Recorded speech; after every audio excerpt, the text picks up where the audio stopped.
Très chers téléspectateurs, bonjour et bienvenue dans votre émission Ici on en parlait. 30 juin 1960, 30 juin 2026, 66 ans après l'indépendance de la RDC, quelques Congolais se posent encore des questions. Étions-nous réellement prêts d'accéder à l'indépendance en 1960? C'est sous ces thèmes que nous allons aborder notre émission.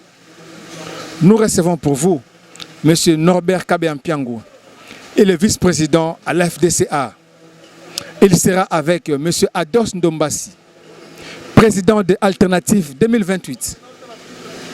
Suivez.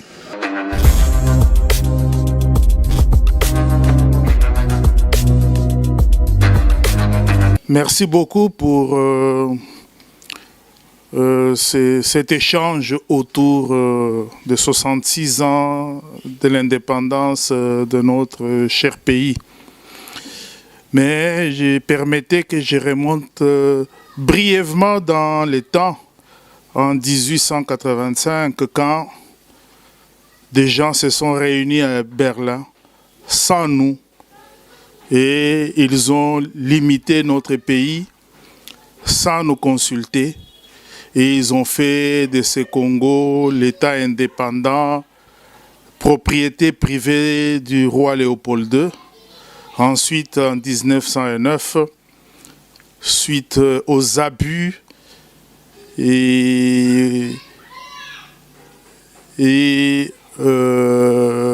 a remis ce pays finalement à la Belgique comme une colonie. Et c'est ainsi que nous parlons de l'indépendance en 1960. Et 66 ans après, faire les bilans, c'est vraiment une question très profonde. Et parce que il faudrait relever un constat contrasté. Il y a ce qui a avancé pendant les 66 ans. Et il y a ce qui n'a pas avancé, qui n'a pas du tout bien marché.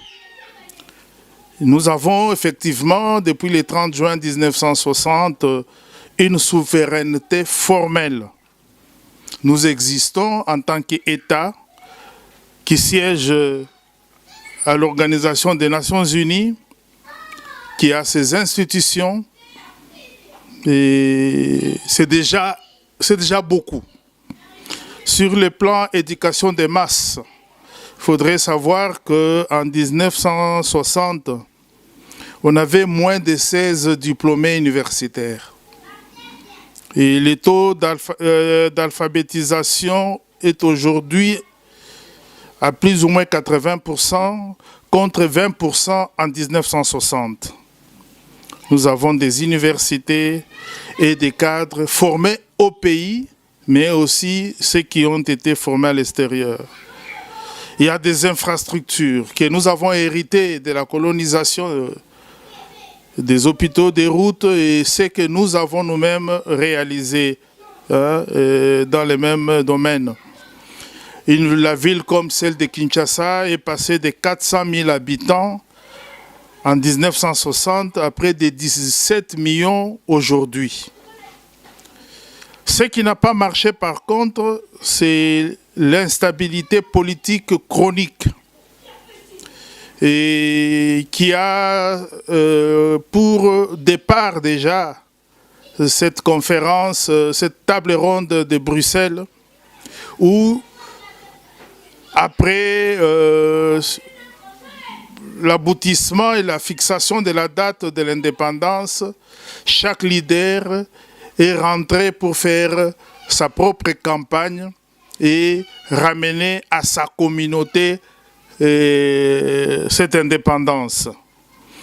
Et l'économie des rentes, pratiquement, où tout ce qui est produit chez nous est exporté à l'état brut, beaucoup plus en matière de cuivre, cobalt, coltan, sans aucune valeur ajoutée locale.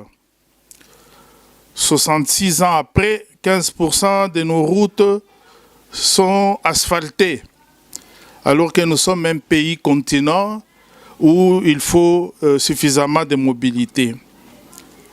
Il y a la pauvreté des masses. Plus de 60% de nos concitoyens vivent avec à peine 2,5 $ par jour, selon la Banque mondiale. Voilà un peu ce qui a représenté cette première phase de l'histoire de notre pays et ce qu'on peut dire comme bilan. Et en conclusion ou en résumé, je dirais, nous avons une indépendance politique, mais nous avons un sérieux problème pour être indépendants économiquement et nous avons encore une administration en chantier. Voilà ce que je peux dire pour donner comme réponse à votre première question. Déjà, je profiterai de souhaiter une belle fête d'indépendance à chaque Congolaise et chaque Congolais. Maintenant, j'aimerais aussi me poser la question, est-ce que les Congolaises sont fiers de ce qui se passe en République démocratique du Congo, 66 ans après, sur tous les plans? J'aimerais dire ceci, j'aime mon pays, j'aime la République démocratique du Congo, mais malheureusement, je ne suis pas fier de ce qui nous est présenté aujourd'hui en République démocratique du Congo sur tous les niveaux, sur le plan économique, sur le plan culturel, sur le plan social, sur le plan scientifique, sur le plan sanitaire, sur tous les plans, nous avons totalement échoué. Donc, c'est à nous de nous poser les meilleures questions. C'est à nous de nous repositionner par rapport à ce que devrait être la grande République démocratique du Congo. Lumumba a dit, le Congo est grand et il exige de nous de la grandeur. Mais regardez de quelle manière la République démocratique du Congo est gérée. Vous savez, nous adorons la facilité. Qu'on se le dise, nous ne sommes pas le seul pays à avoir été colonisé dans le monde. Plusieurs pays ont été colonisés et ils s'en sont sortis. Le problème du Congo, c'est que quand nous avons eu notre indépendance, nos aînés ont voulu ressembler aux colons. Regardez la première des choses. Quand le colon est parti, nous avons eu directement accès à la Gombe. Nos vieux se sont comportés comme les Belges. Mais qu'est-ce que le Belge faisait? Le Belge, en grande partie, n'a fait que piller la RDC. Mais malheureusement, ceux qui ont remplacé les Belges se sont aussi comportés comme les Belges. Piller la RDC en faveur de leur poche, mais en faveur aussi de ces mêmes métropoles qui nous avaient hier colonisés. C'est toute la problématique qui se pose là. Ils n'avaient pas raison. La faute, elle est entièrement congolaise. Nous avons travaillé pour des intérêts personnels. Nous avons travaillé pour les intérêts d'autres pays. Nous n'avons jamais travaillé pour l'intérêt de la République démocratique du Congo. C'est pour cela que je le dis. Il nous faut une vraie révolution. Nous ne pouvons pas comprendre que la République démocratique du Congo ne profite pas à ses fils et filles. La République démocratique du Congo ne profite qu'à des étrangers. Un Chinois qui arrive pauvre, demain devient multimillionnaire.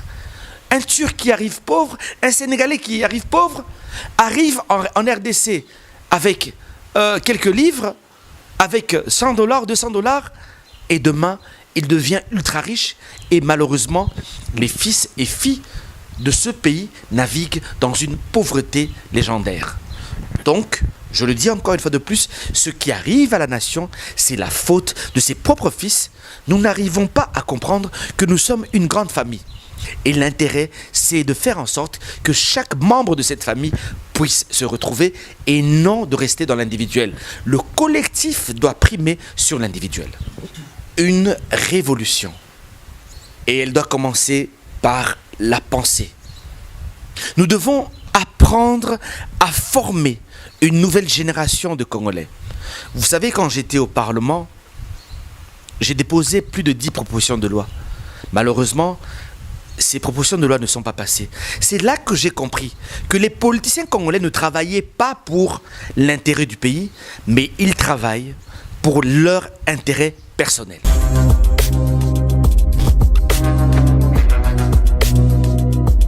Si nous lisons cette problématique où il proposait l'indépendance en 1985, parce que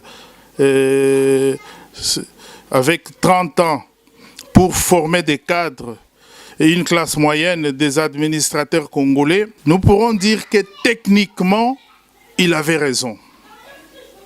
Parce que en réalité, les Belges géraient tout. Et nous, on n'était que des exécutants qui ne comprenaient rien au fonctionnement de l'État. Mais politiquement, ça a été difficile parce que vers ces années, attendre 30 ans, et alors qu'il y avait déjà une classe politique bien qu'inexperte qui voulait voir le Congo indépendant à l'instar du Ghana, qui était indépendant en 1957, Guinée 58, garder le Congo 30 ans encore et n'était pas acceptable politiquement.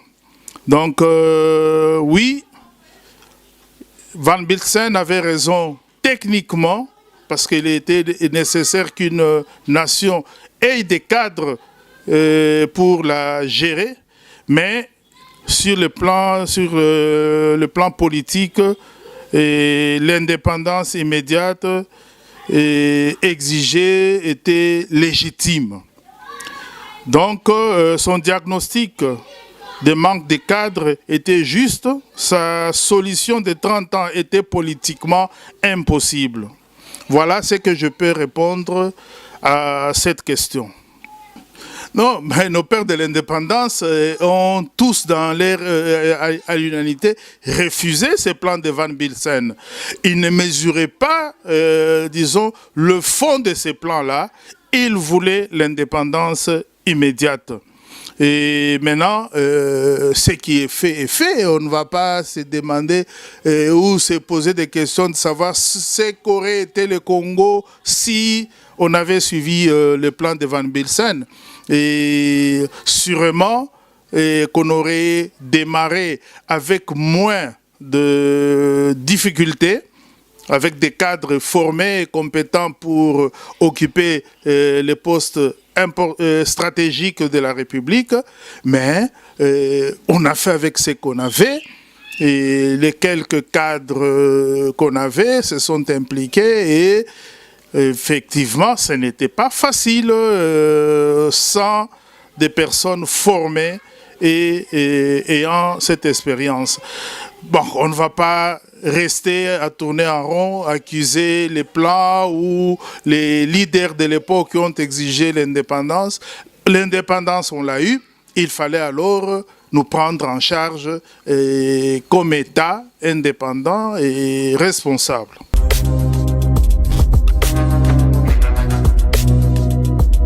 Ah là, il y a à boire et à manger.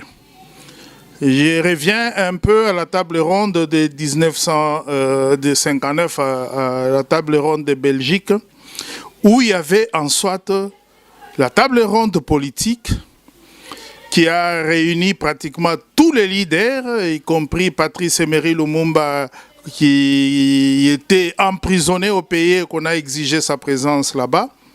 Mais après cette table ronde, il y a eu la table ronde la plus importante économique. Et malheureusement, tous les leaders se sont retirés de la Belgique ils sont rentrés au pays pour annoncer la date de l'indépendance, chacun dans auprès de sa base, laissant la table ronde économique aux experts chevronnés belges, des professeurs d'université et autres, avec quelques jeunes Congolais étudiants en Belgique qui ne pouvaient rien comprendre. Donc nous sommes partis avec l'accord économique avec la Belgique qui a nationalisé toutes les entreprises qui étaient dans la colonie comme entreprises belges. Ce qui fait que en réalité, nous avons commencé avec un handicap économique important, et ce qui a créé des contentieux les plus virulents, ça a été la décision de la zaïrianisation.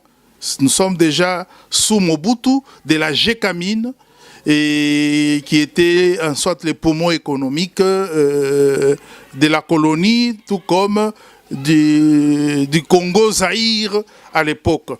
Donc, il faut reconnaître que les Belges nous ont, à cette étape-là, floués, et ce qui fait que nous ne pouvions pas avoir une économie florissante qui dépendait, dont toutes les entreprises appartenaient à la métropole. Donc il y a eu bien sûr cette rupture brutale de compétences. Plus de 5000 administrateurs belges sont partis du Congo en moins de 3 mois. Donc l'État, indépendant soit-elle, ne pouvait quasiment pas collecter des impôts, gérer les ports, la Gécamine dont j'ai parlé. Tout a été presque aux arrêts. Ensuite, il y a eu une succession de conflits et sécessions. Les Katanga, les Kasaï, le Sud Kasaï, de 1960, puis des guerres à répétition où on a plus investi dans les armes que dans l'économie. Bien sûr, il y a aussi la mauvaise gouvernance en elle-même, et les dettes, les nationalisations mal gérées des années 70, la dette extérieure avec le FMI et la Banque mondiale, la corruption institutionnalisée, et puis l'économie qui n'était pas diversifiée. Plus de 90% de notre économie ne dépendait que du secteur des minéraux. Donc, quand il y a eu chute des cours des métaux, en particulier du cuivre en 1974, tout s'est écroulé. Pas d'industrie locale, pas d'agriculture moderne.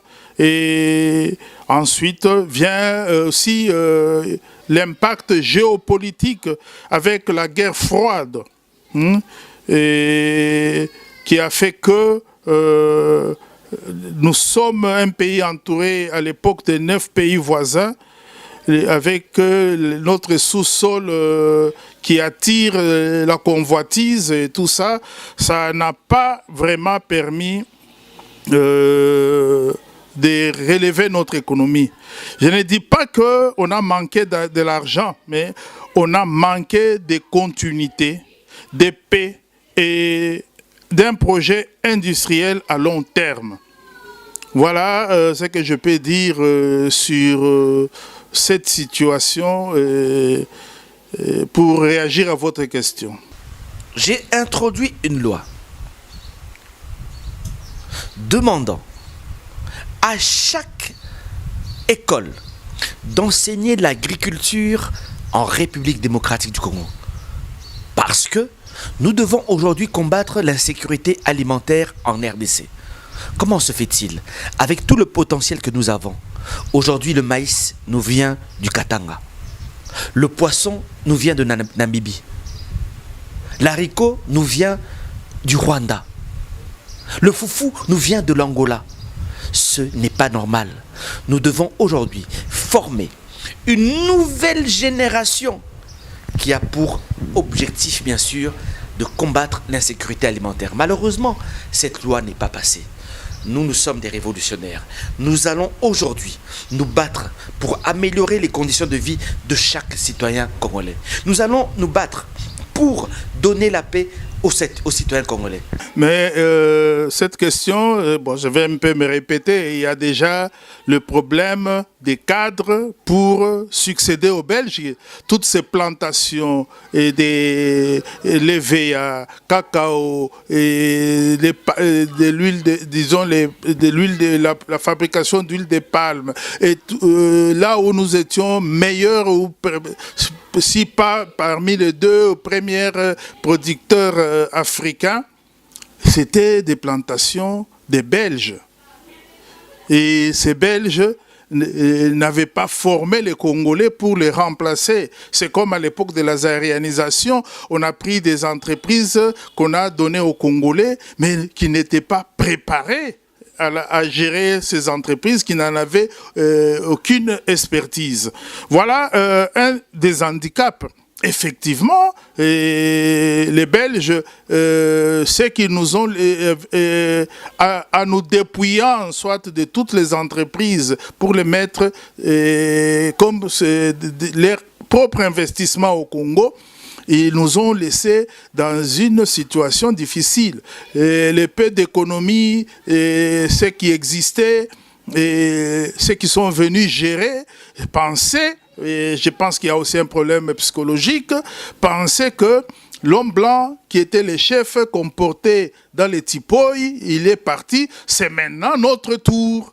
Et d'être les chefs, d'habiter dans leur maison, et d'être au-dessus de nos propres frères, au lieu d'être des serviteurs pour bâtir. Et il y a aussi un autre fait que j'estime qui a influé négativement, surtout dans les domaines agricoles. Et les Belges ont institué le fouet, et voire même les amputations des membres pour ceux qui n'auraient pas atteint les quotas fixés dans tel ou tel type de produits agricoles. Ce qui fait que psychologiquement, une fois que les Belges sont partis, la tendance c'était on les faisait par contrainte, on les faisait parce que fouettés, on les faisait parce que amputés d'un membre. Donc il y a eu vraiment un côté négatif qui a poussé les gens à arrêter dans ces domaines agricoles et qui étaient pour eux le travail en sorte d'esclaves. Puisque on l'était réellement des esclaves, et les gens en ont eu marre, ils ont dit ouf, nous respirons, donc on n'a plus besoin de tout ça. Et le gros de ces productions, c'était pour l'importation. Les VA, ça a fait les premiers booms économiques européens avec la machine à vapeur qui a créé la voiture. Il fallait les pneus, et il fallait produire les VA, mais les prix payés par les Congolais après le départ du Blanc, ils ne pouvaient pas estimer nécessaire de continuer dans cette production qui leur rappelait de très mauvais souvenirs.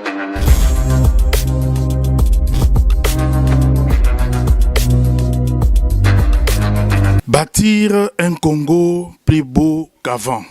C'est notre vœu, et ça fait 66 ans qu'on les clame haut dans notre hymne national. Nous n'allons pas le faire par des discours, mais il nous faut des actes concrets, génération par génération. Le développement, ce n'est pas un acte spontané, un coup de baguette magique. C'est l'accumulation l'accumulation des acquis positifs de plusieurs générations. Donc, pour ma part, je pense qu'il faut, primo, que l'État qui fonctionne puisse payer régulièrement et correctement les fonctionnaires, les magistrats, les policiers. Un État qui paie ces gens qui se savent pris en charge correctement, ils ne volent pas, ils n'acceptent pas la corruption. Et que nos services des douanes, des impôts et autres soient informatisés pour une traçabilité de toutes les opérations, mais aussi moins de tracasseries. 2, il faut industrialiser les sous-sols ici. Donc, interdire carrément la sortie de nos matières premières brutes. Que leur transformation se fasse ici au pays, des usines de batteries, pas seulement des histoires élémentaires. Non, on a lavé le cuivre pour envoyer des cathodes à tel taux de... Non, il faut arriver à fabriquer et exporter des produits finis à partir de notre pays. Troisièmement, l'agriculture et les routes. Et nous sommes capables de nourrir tout le continent africain avec nos terres arables. Mais pour cela, il faut encourager ces secteurs et permettre à financer les paysans de sorte qu'ils produisent suffisamment et qu'ils quittent l'agriculture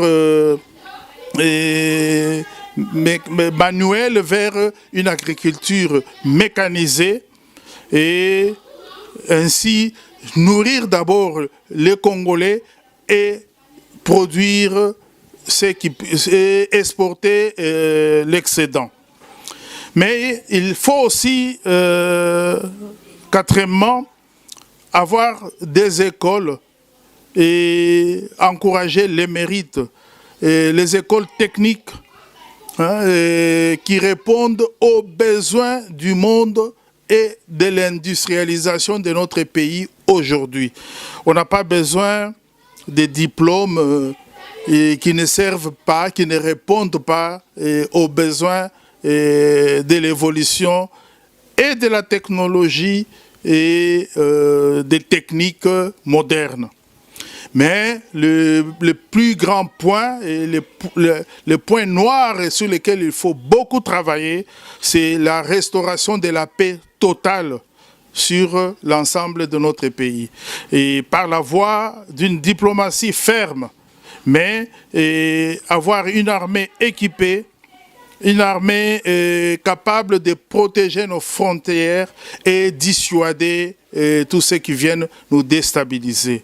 Voilà, je pense que tout ça, ça va nous demander pas moins de 20 ans pour remettre la machine et ainsi reconquérir la position qu'on avait avant, sous la colonisation belge, où on était autant que la Corée, autant que l'Afrique du Sud, même parfois supérieure à l'Afrique du Sud dans certains domaines. Voilà ce que je peux recommander comme voie de solution pour redémarrer et développer notre pays. Merci beaucoup. Nous sommes en train de...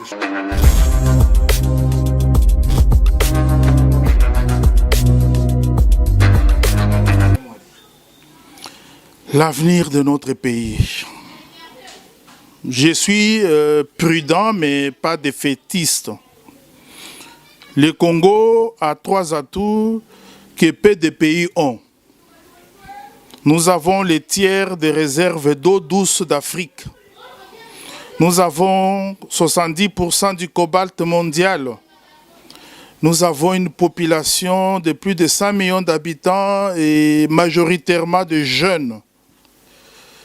Si on met la paix et la bonne gestion, et nous avons le même potentiel qu'avait la Chine d'il y a 30 ans. Nous pouvons nous en sortir. Nous pouvons relever la tête. La paix, c'est vraiment indispensable, et sans elle, il nous sera quasiment difficile, si pas impossible, de remonter notre situation. Et la guerre de l'Est, elle est une guerre hybride, puisqu'il y a les minéraux, plus le groupe armé, plus les intérêts régionaux.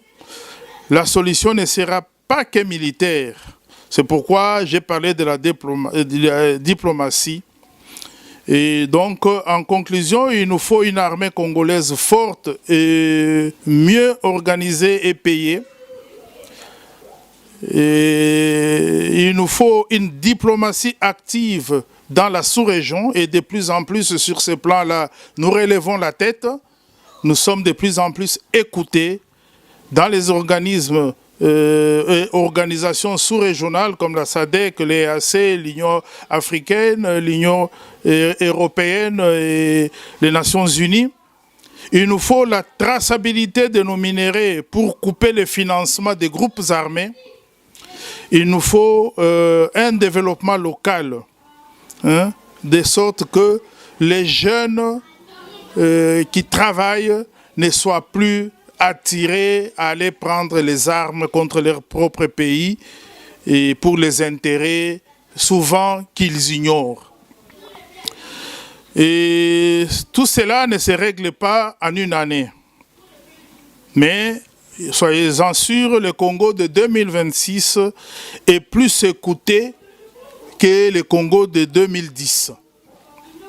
La communauté internationale parle. Chaîne de valeurs locales, c'est aussi une fenêtre qu'on peut exploiter. L'avenir de la RDC sera beau que quand nous allons prendre conscience que nous devons travailler pour la nation congolaise, pour l'intérêt du peuple congolais. Quand nous prendrons conscience, je peux vous dire, il ne nécessitera pas 10 ans pour avoir un pays développé. Prenons conscience que ce pays nous appartient. Prenons conscience que nous devons léguer à notre progéniture un Congo meilleur. Bon, sur ce qui se passe aujourd'hui dans la partie est du pays, sur l'insécurité, il est important qu'on se le dise, qu'on se regarde droit dans les yeux. Le Congolais a besoin aujourd'hui de paix. Et pour avoir la paix aujourd'hui, nous avons besoin de négocier. Nous avons besoin d'un dialogue. Un dialogue avec les 4 entités. Première entité, le pouvoir en place, M. Tshisekedi. Deuxièmement, l'opposition non armée, que représente aujourd'hui le C64 et d'autres partis politiques. Troisièmement, la rébellion. Quatrièmement, la société civile. Nous devons travailler pour libérer les territoires occupés. Bunagana, Bukavu, Goma. Deuxièmement, nous devons avoir la paix. Troisièmement, nous devons avoir des réformes sur l'armée. Quatrièmement, des réformes sur la justice. Cinquièmement, nous devons préparer les prochaines élections de 2028.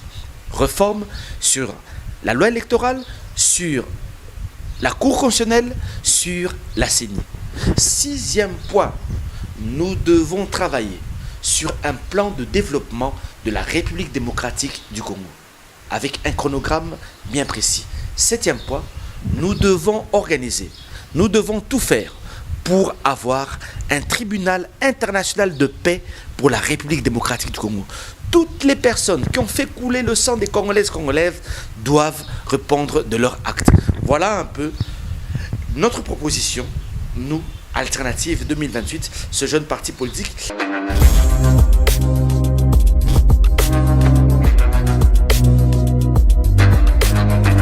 S'agissant du mot de la fin, le 30 juin 1960, nos pères ont arraché la souveraineté dans la douleur. Ils nous ont donné le drapeau, à nous de bâtir l'État derrière et après eux. Étions-nous prêts en 1960? Non, pas techniquement, mais l'histoire ne demande pas si on est prêt, elle demande si on assume après. 66 ans après, la question n'est plus de rejeter la faute sur 1960 ou 1955 avec la proposition de Van Belsen. La question est que faisons-nous les 30 prochaines années, nous-mêmes, Congolais? Un pays ne se construit pas les jours de l'indépendance. Il se construit tous les jours qui suivent. Donc, à nous de nous lever debout, de redresser nos fronts et finalement nous allons être fiers d'être Congolais chez nous. Et je ne pourrais pas manquer en ce jour mémorable où 52 ans après, nous avons relevé le front par notre équipe nationale de football, les Léopards, qui ont, pour la première fois de notre histoire, non seulement marqué des buts en Coupe du Monde, ce qui n'était pas le cas en 1974-74, mais ils ont obtenu une victoire, la toute première victoire de l'histoire de la RDC en Coupe du Monde, un match nul et une défaite. Et le foot, c'est un peu, nous sommes passés par les 3 étapes de toutes sortes de compétitions. Et nous sommes qualifiés en 16e pour affronter l'Angleterre, pays d'origine du football, mais dans un match de 90 minutes, et tout reste possible. Voilà, RDC et Lokoya Makasi, ça ne doit pas être un slogan, ça doit être un état d'esprit et un état de travail. Toujours travailler pour l'excellence, chacun là où il est, du plus petit au plus grand, et du plus grand au plus petit, chacun qu'il fasse sa part. Et ainsi, le Congo sera de nouveau debout et digne de sa mission au cœur de l'Afrique. Je pense, je dis mon dernier mot et je vous remercie. Merci de nous avoir suivis. Vos remarques et suggestions sont les bienvenues. Merci et à la prochaine.